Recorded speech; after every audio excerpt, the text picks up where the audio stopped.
An album a day is my exploration into the Korean music scene. This podcast will cover mainstream, indie, and some underground artists within the scene and provide both factual and opinionated commentary. The biggest benefit to sharing my thoughts this way is that it will hopefully expose you to more great music and exploration of your own. There's a lot going on. It's 2006 at this point, and when we were last with the group, we were in 2002. They were on a different label. They're on a different one now. There's multiple new members and members coming out. Look, it's just a lot going on. So has that been a perk, if you will, to this particular album, or does it really take away from that? Let's get into it after the drop. You're tuned into an album a day. Show start. Hey y'all. In 2002, we had the departure of members John, Hyun, and Taegyeong. They did what they were going to do, moved on, started making ballads, worked in, I would call it a subunit if they didn't leave the group, but started working in new units and or individually, jamming, doing their own thing. Well, we had an album in 2002 that was album of the year, and we spoke about that. And then they didn't come back for a while. So I do wonder how their fans felt at that time, if they thought that the gentlemen were done, or whatever the case may be. But February 1st, 2006, they realigned themselves on the label DePassion and ISO International. They released Deal in Coal, Coal. And this 10-track album is, it's interesting. Your tracks are The Fool, If You Come to Love Again, and I'm giving you the English names, of course. Man, If Only You Can. Things Not to Do. Pain, Holiday, Fool, More Than Me, and After Night. Now, yes, I already said the first track was The Fool, but they also had Fool again, like on its own. So you had, me being the fool, and then you have just foolishness as a whole. Just the fact that you have two songs on one album that share a name. Okay, so it's 2006. We have members Seok-hyo and Minsong, who are now a part of the group. We also have a Woo-il and Kane/Kine, whatever his name is. I hate it. He's back. He just popped back on air for this particular album. Roy, our leader, he's going to leave after this. So we have Lin and Noah and Marin still around. You hear all these names. It's a lot of stuff going on. And it in turn happens to be reflected on this album. What I'm getting is a lot of 2004 through 2006 U.S. R&B influences. I am not saying you can't rap over an R&B track. I'm not saying you can't do a ballad over an R&B track. What I am saying is, why would you do these things when you already had a lane very much established? Yeah, you can be experimental, but let's not reach too far. When they were on Sonara Music and Ogum Entertainment, those two albums made sense. In fact, their sophomore album was more impactful to me than their debut. Those had a lane. They were in it.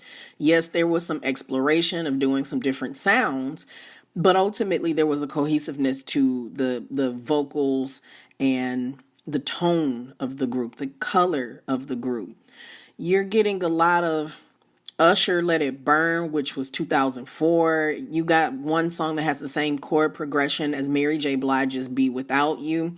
Not the same guitar riff as Beyonce's Irreplaceable, but it's kind of in that same area. It's reaching and pawing all over the place, and the singing depth is different because there's different members in the group. It's a totally different color. It's not bad, but it doesn't feel right. I can't give this a really low ranking because it's not a bad album. Like that's not even remotely the case. You've got some good singers in here, and you've got some great singers. You've got some fun songs. Like Namja is a mess. Man, it's a mess. The little chorus and the refrain of Manse, like it's a fun song, but it doesn't feel like it's them. It does not feel like it belongs to what we've known Ocean to be for the past two albums.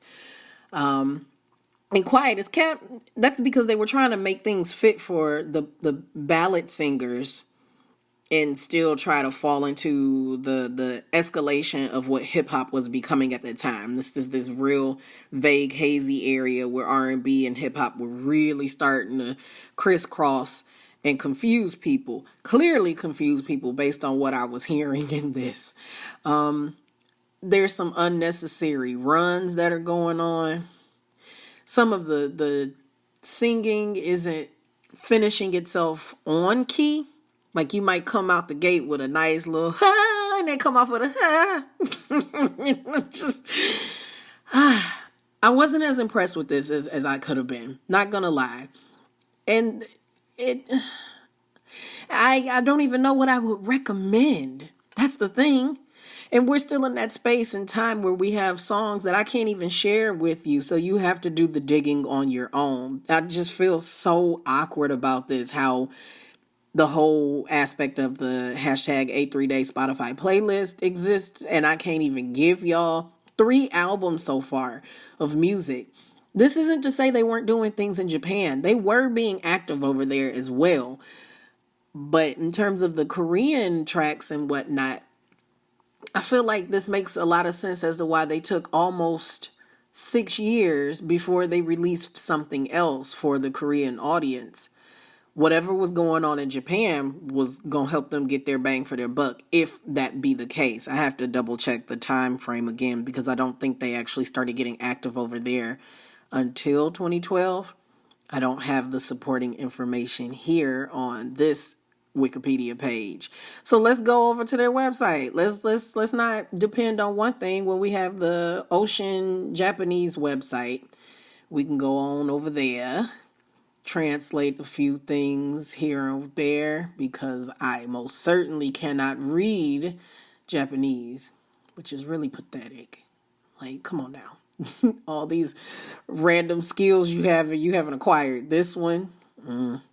Let's go over to, where should we go? So the website is divided by home, ticket, schedule, news, profile, their fan club, which is called Orion, and then frequently asked questions. And the images on here look like it's from their 2018 or 2019 album, because they're most certainly in New York. Like, there's no denying that. This looks like this could be Los Angeles. I'm not confident. Nevada.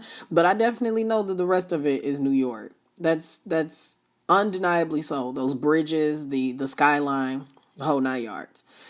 Okay, let's go to profile and click discography. Let's figure that out, because that's going to give us the time that they started over there. Okay, yeah, all right. So 2010 is when they released their first Japanese single, and then they had a mini CD in 2012 called Rebirth, which we're going to be talking about as well. And then from that point on, they were pretty much committed to doing what they needed to do in Japan.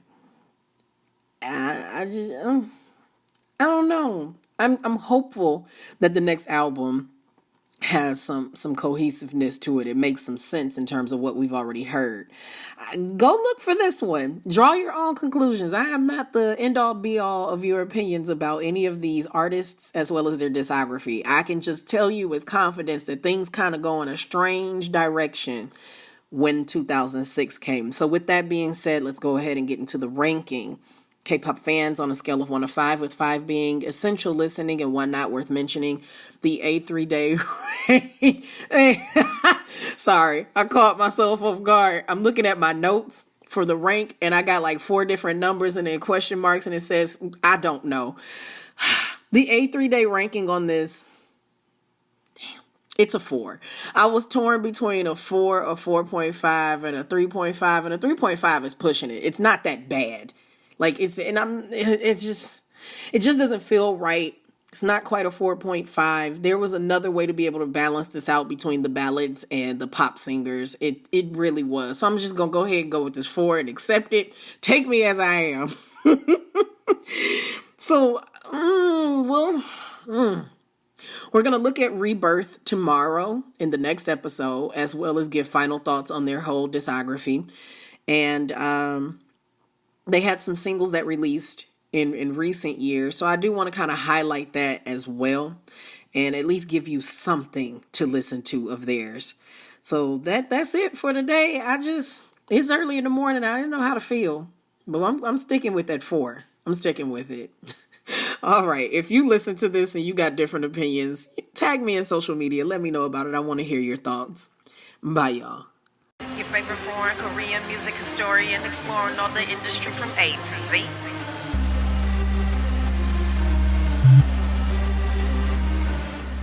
There's sponsored ads and social media hashtags, but this show is truly supported by the efforts of my McGualas, the most amazing fan base a little entertainer could ever have.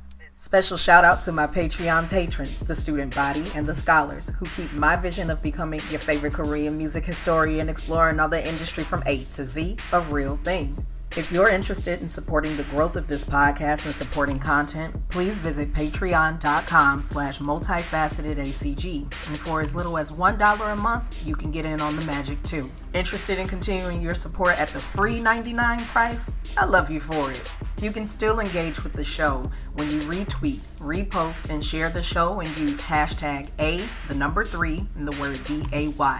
You can also tag MULTIFACETEDACG to get my attention. And if you're listening to this podcast on a platform other than Anchor.fm, please leave a few stars or a review to keep things growing in the right direction.